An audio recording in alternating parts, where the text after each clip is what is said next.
প্রকৃতিতে বইছে শীতের আগমনী হাওয়া। শিশির ভেজা ঘাস আর হালকা কুয়াশায় হিম হিম আমেজ। একই সঙ্গে খেজুরের রস সংগ্রহের কাজে ব্যস্ত চুয়াডাঙ্গার গাছিরা। চলতি মৌসুমে জেলার গুড় উৎপাদনের লক্ষ্যমাত্রা ধরা হয়েছে ২৭০০ টন। চুয়াডাঙ্গার প্রতিনিধি আতিয়া রহমানের তথ্য ছবিতে ডেস্ক রিপোর্ট।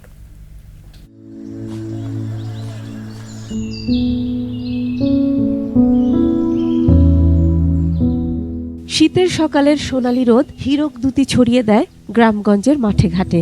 সবুজ ঘাসের ওপরে জমা সূর্যালোকিত শিশির বিন্দু যেন চোখ ধাঁধিয়ে দেয়।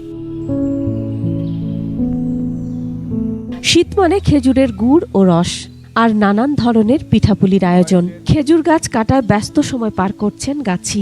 ইতোমধ্যে গাছিরা হাতে দা নিয়ে ও কোমরে দড়ি বেঁধে নিপুণ হাতে গাছ চাচাছোলা ও নলি বসানোর কাজ করছেন। নভেম্বরের 10 থেকে 15 তারিখের মধ্যে রস সংগ্রহ শুরু হয়। 7 ভার রস থেকে 1 ভার গুড় পাওয়া যায়। এই রস জ্বালিয়ে গুড় ও নলেন পাটালি তৈরি করা হয়। চুয়াডাঙ্গার গুড় ও পাটালির সুনাম রয়েছে সারা দেশে। এ কারণে এখানকার গুড় দেশ ও বিদেশে রপ্তানি করা হয়।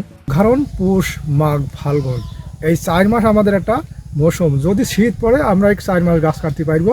আমরা গুড়ির দাম সেইভাবে পাচ্ছি না যেভাবে আমাদের খরচ।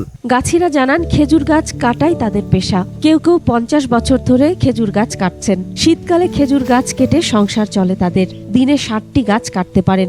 আহরিত রস থেকে দৈনিক 20 থেকে 30 কেজি গুড় তৈরি করেন তারা। প্রথমে গাছ ঝোড়া হয়, বুঝেছেন, তারপরে আপনার 5 দিন থেকে 6 দিনের মাথায় আবার গাছ চাষ দেওয়া হয়। ওরা হলে ওই 1 মাসের ভিতরে আমাদের শেষ। ওই 1000টা হাইরে একবার খাদ্য।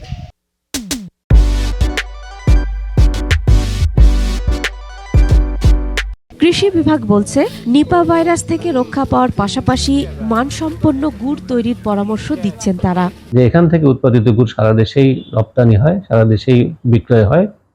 আমরা কৃষি বিভাগ কৃষকদেরকে নিয়মিত পরামর্শ দিয়ে যাচ্ছি। এবছর রস সংগ্রহের জন্য 2,72,000 খেজুর গাছ প্রস্তুত করা হয়েছে। এসব গাছ থেকে গুড় উৎপাদনের লক্ষ্যমাত্রা ধরা হয়েছে 2,700 টন, যার বাজার মূল্য 50 থেকে 60 কোটি টাকা। Masuma Lisa, desk report, 21 television.